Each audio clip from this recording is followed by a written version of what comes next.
Welcome back to the .the Eye podcast, guys. I am your host, Big C. Before we jump in, you know what we got to do. Make sure you guys go ahead and smash that thumbs up button and subscribe if you are brand new. Come join that Dynasty fam. All you got to do is hit that red button. Boom, subscribe. And also follow your boy on Twitter and Instagram at Big C Got Game. Well, our Buckeyes moved to 7-0 after a competitive victory over the Tigers of Missouri. 38-21 was your final. The Buckeyes started on a 21-0 run, then Missouri scored 14 unanswered, then the Buckeyes finally pulled away later in the third.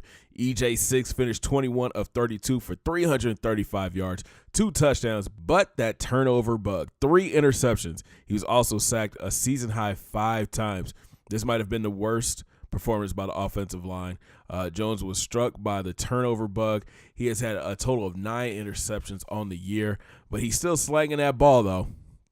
On the ground, J.K. Dobbins is coming into his own. He carried the ball 25 times for 213 yards and 1 touchdown. Don't let that one end zone visit fool you.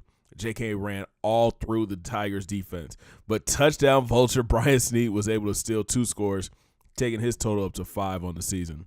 The Zone 6 had a solid game. Jeremy Ruckert led the way with 7 grabs for 57 yards and 1 touchdown. Trayvon Grimes abused the Tigers secondary. He caught 6 balls for 142 yards, including 2 insane deep balls from EJ6. Grimes has become Jones' favorite target and most reliable.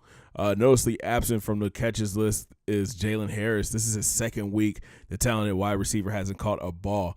But others picked up the slack. Lamar Ray had 3 grabs and a touchdown. Jalen Gill had 2. Jackson Cooper and Dobbins all had 1 catch apiece.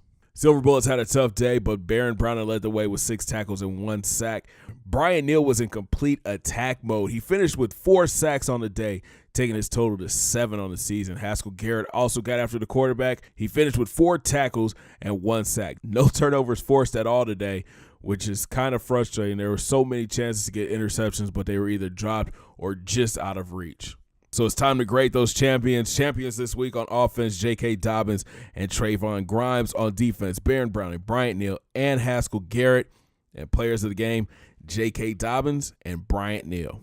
Here's a look at the top 10. The Longhorns are still number 1 after thumping TCU. Ohio State is 2. Baylor is 3, followed by Oklahoma, LSU, UCLA, Georgia. Florida State fell to 8th after losing to Louisville by 1 point. Florida and Stanford round out the top 10. Biggest drop has to go to the U. They fell to 25 after a 3-point loss to Duke. Here's a look at the Big Ten Conference standings. Our Buckeyes are sitting in first place and undefeated. Northwestern has 1 loss in the conference, and it looks like we're on a collision course for the Big Ten Championship. This is another down year for the conference. Only 2 ranked teams and a bunch of underachieving teams. Michigan State, the team up north, and Penn State all have 3 losses already on the year. Hopefully it doesn't affect the Buckeyes' chances of getting into the national championship. To the trail we go. We welcome 2 new members to the recruiting class. Lawrence Fox, defensive end for Virginia. He's going to be a great addition to the Rushmen. Coach Larry Johnson has another stud on his hands. And out of the blue, a power back from Kentucky has signed with the Buckeyes. Meet Peter Williams. He's a true power back, decent speed, trucking, and stiff arm. The 5'11", 215-pounder will probably get the red shirt and add to the stable of backs the Buckeyes already have. 4-star tight end Robin Davidson is visiting this week. He's another big body, standing 6'4", and he could be a great fit and a great target for EJ6 next season. Check out this gem Coach Meyer and the team found. Meet Thomas Martinez, a 6'1", 212-pound athlete from Pennsylvania.